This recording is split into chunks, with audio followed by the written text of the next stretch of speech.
A abolição dos dízimos. Hebreus 7:5. E os que dentre os filhos de Levi receberam o sacerdócio têm ordem, segundo a lei, de tomar os dízimos do povo, isto é, de seus irmãos, ainda que tenham saído dos lombos de Abraão. Observe, a palavra afirma que Moisés deu uma lei ao seu povo, a qual é direcionada aos filhos de Levi, especificamente aos que receberam sacerdócio para trabalhar nas tendas das congregações, os quais têm ordem segundo a lei de receber os dízimos dos seus irmãos. Agora note o relato do versículo 11. Hebreus 7:11. De sorte que, se a perfeição fosse pelo sacerdócio levítico, porque sob ele o povo recebeu a lei, que necessidade se havia logo de que outro sacerdote se levantasse, segundo a ordem de Melquisedeque, referindo-se a Jesus Cristo, e não fosse chamado segundo a ordem de Arão, menção a Moisés, o qual introduziu a lei ao povo.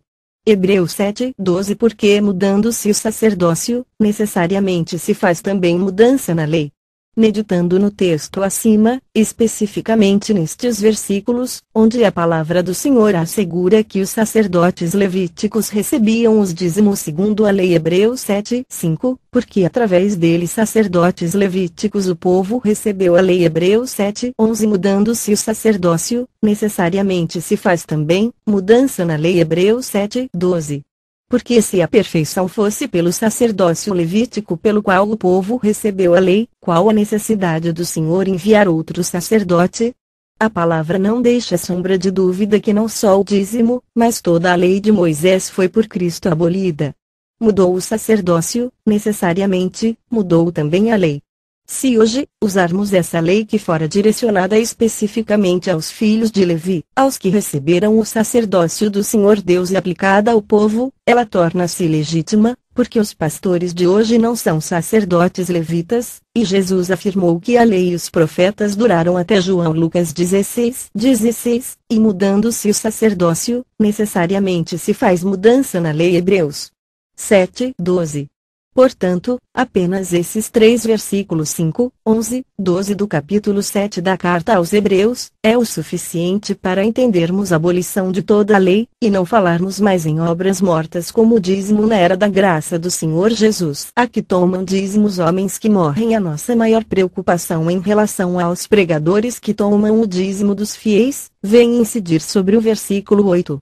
Do capítulo 7 da carta aos Hebreus, observem o porquê. Hebreus 7:8. Aqui certamente tomam dízimos homens que morrem, ali, porém, aquele de quem se testifica que vive. Toda cautela no que diz a palavra que tomam dízimos homens que morrem, ali aquele que se testifica que vive, alusão ao rei Melquisedeque. No Evangelho de Mateus 22:32, disse Jesus que Deus não é Deus dos mortos, mas dos vivos. O Senhor Jesus Cristo disse que Deus é Deus dos vivos e não é Deus dos mortos, e a palavra diz que aqui tomam dízimo homens que morrem, no que está legitimado no Evangelho de João 11:26, onde disse Jesus: todo aquele que vive, e crê em mim, nunca morrerá.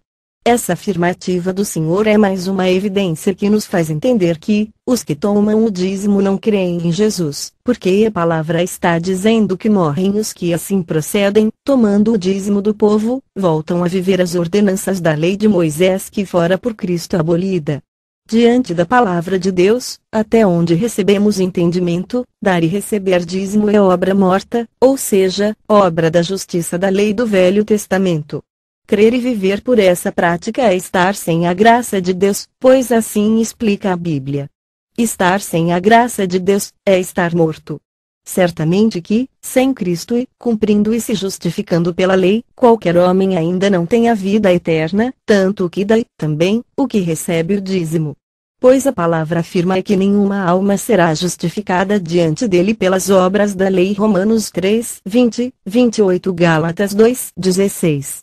Que diz, sabendo que o homem não é justificado pelas obras da lei, obras como dízimos, etc.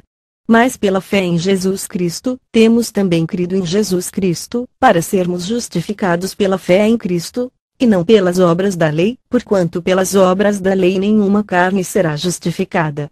Conclusão. O dízimo, além de não ser dinheiro, é uma obra morta, sem valor.